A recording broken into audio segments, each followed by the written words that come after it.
How do journalists avoid conflict of interest with personal beliefs? Imagine a reporter covering a story about a local election. They have strong personal opinions about the candidates. How can they stay fair and honest? That's where conflict of interest comes into play.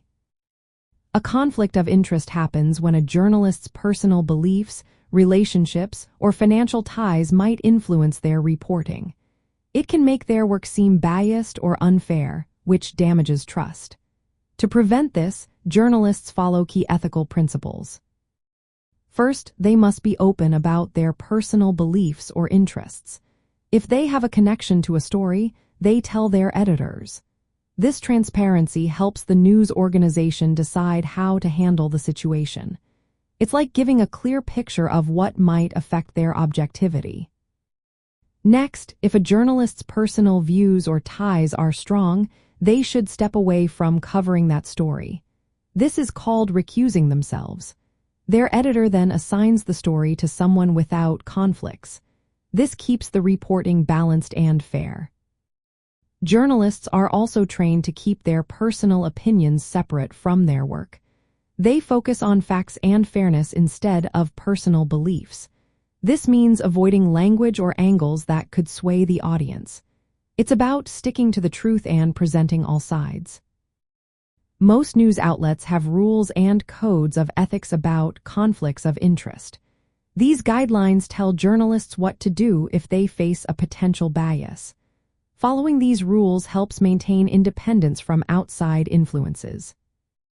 Another way to avoid bias is by seeking different viewpoints. A good journalist talks to many sources with diverse opinions.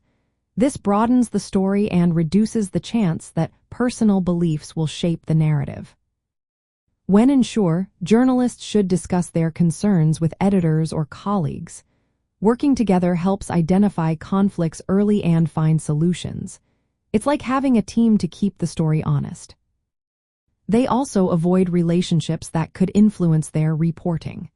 For example, they don't cover stories involving close friends or organizations they are connected to. This prevents any appearance of bias. Even outside work, journalists watch how their personal actions might be seen. They stay mindful of how their personal life could impact their credibility. If a journalist has strong personal beliefs about a topic, they need to disclose this to their editors. Often, they will avoid reporting on related issues altogether. Newsrooms support this by having clear policies and leadership that models ethical behavior. By following these steps, journalists protect their integrity. They ensure their work remains accurate, fair, and independent. This builds trust with the audience and keeps the core mission of journalism alive.